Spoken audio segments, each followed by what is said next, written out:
This video will describe the second kind of projectile motion called angled projectiles.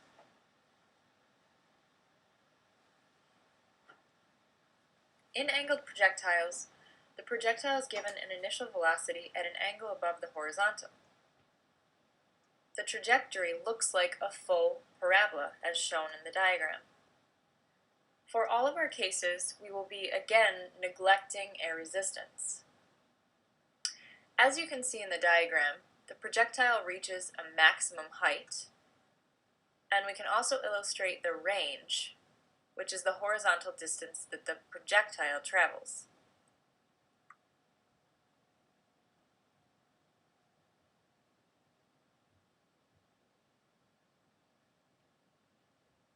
We can begin analyzing the motion of projectiles by taking a look at the velocity vectors. As we said, in angled projectiles, the projectile is launched with an initial velocity at an angle above the horizontal. Because there's an initial velocity at an angle, we can break it up into a vertical component and a horizontal component. And as we understand from projectile motion, the horizontal velocity is constant. So if we were to draw or illustrate velocity vectors in the horizontal throughout the entire path, those velocity vectors would be the same magnitude and still the same direction. The vertical velocity decreases on the way up, then increases in the opposite direction, or becomes negative and increases. So we can see those vectors are decreasing in magnitude on the way up. At the peak, the vertical velocity is 0, and on the way down, the velocity vectors are increasing in magnitude, but are in the negative direction. It's important to notice that at the peak, the velocity is purely horizontal because the vertical velocity reaches 0. We can also analyze projectile motion by looking at acceleration vectors. As we understand, horizontal acceleration for a projectile is always going to be 0 because we're neglecting air resistance. This is what causes the horizontal velocity to be constant. The vertical acceleration is always negative 9.8 meters per second squared, just like cross problems. It is considered negative on the way up because the velocity is decreasing, but it's also considered negative 9.8 meters per second squared on the way down because it's speeding up but in the backward direction. So if we were to illustrate acceleration vectors on the way up, they are acting downward, all with the same magnitude, 9.8 meters per second squared, and on the way down, the acceleration doesn't change, direction or the magnitude. It is still considered negative 9.8 meters per second squared.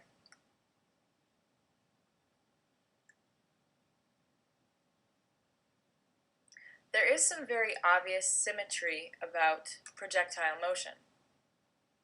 The time to reach the peak, or the time to go up, is equal to the time to come down. This was seen in any toss problem, and now, because it's moving in 2 dimensions, the horizontal dimension doesn't matter at all. The time to go up is still equal to the time to come down. As we also just saw, the acceleration vertically is going to be negative 9.8 meters per second squared on the way up and also on the way down.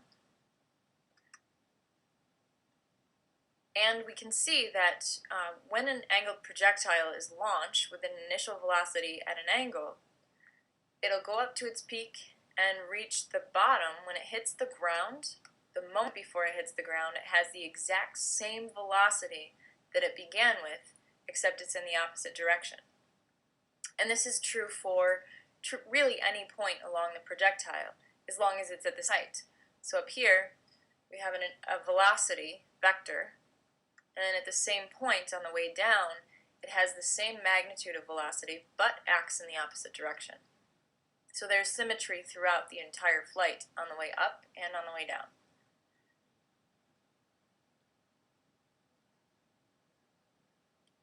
To solve angled projectile problems, you must first determine the x and y, or horizontal and vertical components of the object's velocity. So in this case, we have a runner that's jumping through the air. that runner has a vertical velocity and a horizontal velocity component. We can use simple trig to determine the initial velocity in the x and the initial velocity in the y. To find the initial velocity in the x, it is equal to the initial velocity times the cosine of theta, because the x component is adjacent the angle. To find the y component of the initial velocity, we use v initial times the sine of theta. And this is only true as long as theta is measured from the horizontal.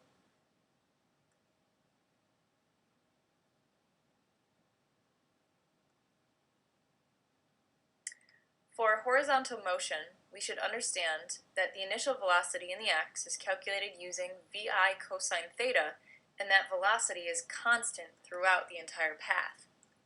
And this is because the acceleration is equal to 0. So to analyze the horizontal motion, to determine the distance, we could use the distance formula, vit plus 1/2 at squared, but the acceleration is 0. And vix is vi cosine theta. So the distance traveled is equal to vi cos theta times t.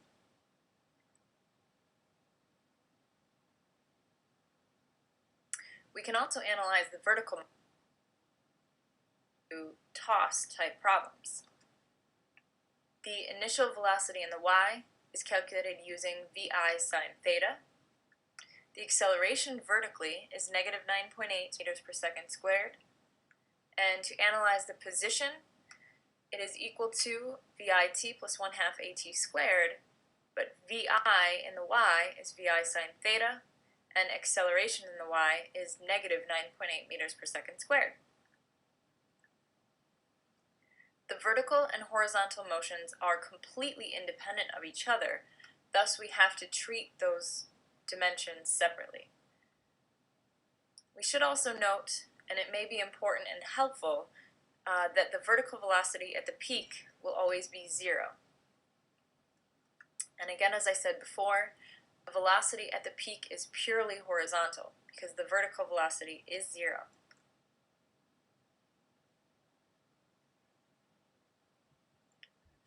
So let's take a look at our first problem.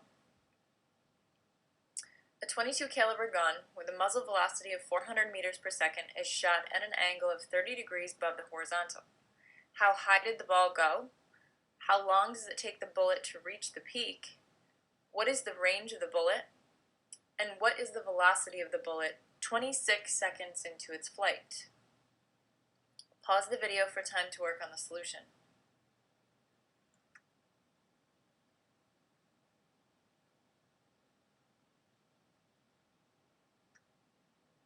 So we begin by saying that the v initial of the bullet is 400 meters per second at 30 degrees. And we will begin by separating our horizontal and vertical dimensions and treat these completely separate. In the horizontal dimension, we can say the acceleration is 0. And in the vertical dimension, we can say the acceleration is negative 9.8 meters per second squared, and the velocity at the peak is 0. And I'm going to call this a final velocity, even though it's not the true final velocity when it hits the ground. We can also determine the initial velocity in the x, or the horizontal component of the initial velocity. If the initial velocity is 400 meters per second at 30 degrees, then the x component of that velocity is vi times the cosine of theta. Vi is 400, theta is 30, and we solve to find the horizontal component of the initial velocity to be 346 meters per second. In the vertical, we can do the same and find the vertical component of the initial velocity. And this is equal to vi sine theta, where vi is 400 and theta again is 30 degrees. So v initial vertically is 200 meters per second.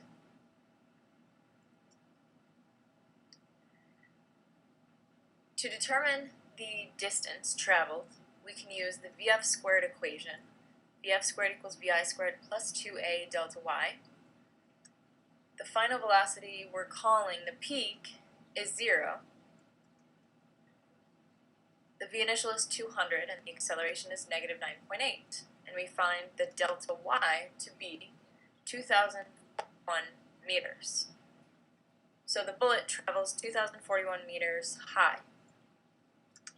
Part B asks us to find the time in the air. So we use the equation v equals vi plus at, where again vf equals 0, vi is 200, and the acceleration is negative 9.8 meters per second squared. So we find the time to the peak to be 20.4 seconds.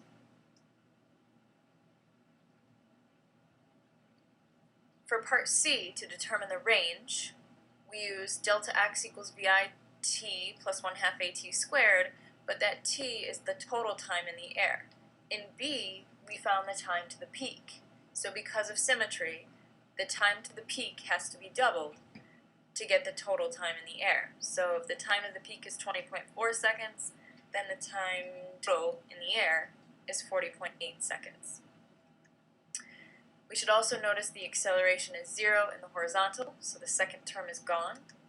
And we have the equation delta x equals 346 meters per second times 40.8 seconds. The 346 meters per second is the x component, or the horizontal component of the velocity, not the true velocity of 400. And again, 40.8 seconds is the total time in the air. So we find the horizontal range to be 14,117 meters.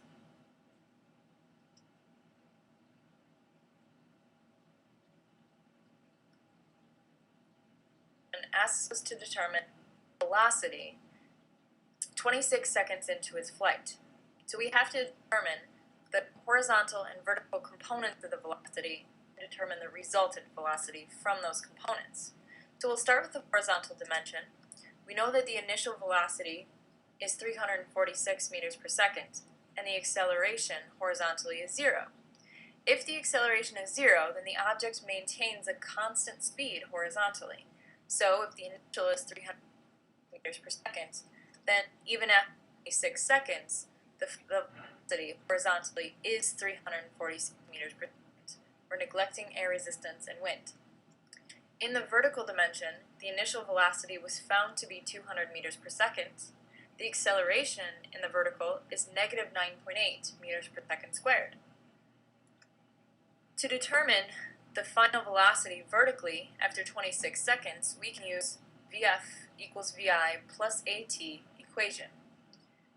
Vf is what we're looking for in the vertical dimension. Vi is 200, acceleration is negative 9.8, and time is 26 seconds. And we find V final vertically to be negative 54.8 meters per second. All the negative is implying is a downward direction. So the bullet is actually on its way back down. And that is certainly shown by the time. We said the time to the peak is about 20.4 seconds, and this is 26 seconds into the flight, so it's got to be past its peak. So to determine the resultant velocity, we have to take the horizontal component and put it head to tail with a vertical component and find the resultant. So our horizontal component is 346 meters per second. Our vertical component is negative, or downward, 54.8 meters per second. And we want the resultant, the head to tail. So we will use Pythagorean theorem and trig to find the resultant. And we get the resultant to be 300 meters per second at 9 degrees below the positive x-axis.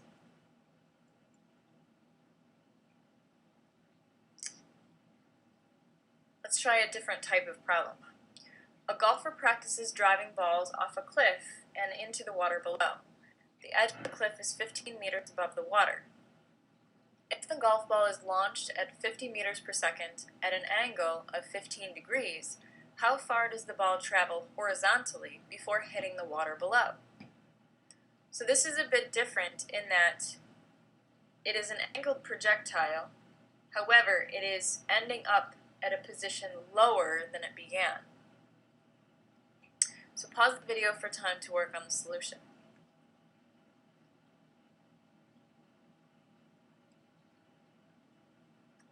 We have to start by separating our information into the horizontal dimension and the vertical dimension.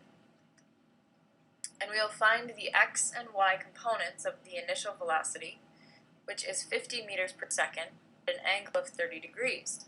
So to find the x component velocity, we use vi cosine 50 meters per second times the cosine of 30 degrees gives us a horizontal component initially to be 48.3 meters per second. In the vertical, we will do similar trig. Vi in the y is vi sine theta, or 50 meters per second times the sine of 30 degrees, which is 13 meters per second. So that's the vertical component of the initial velocity. We'll start with the vertical dimension. Delta y equals vit plus 1/2 at squared. The distance traveled, or actually the displacement of the golf ball, is negative 15 meters. We're calling the point that it begins on the cliff 0, and it's ending up lower displacement that is negative. And that is equal to I in the y, 13 meters per second, times time, plus 1/2 a, the acceleration, negative 9.8 meters per second squared, times time squared. At this point, we have a quadratic equation. We can choose to plug it into the quadratic formula, or use your calculator to determine where the line or the graph intersects the x-axis. And if we use the graph method, we find the time to be 4.4 seconds. This is not the only way to solve the problem. You can chunk it up into different parts of the motion, and you should find the same answer, 4.4 seconds. Once we know the time in the air, we can go to the horizontal dimension and determine the range. Delta x equals vix times t plus 1/2 aat squared, but the acceleration horizontally is 0, so the second term is gone. We will plug in the initial velocity horizontally, which is 48.3 meters per second, and the time 4.4 seconds, and we find the golf ball travels 212.5 meters.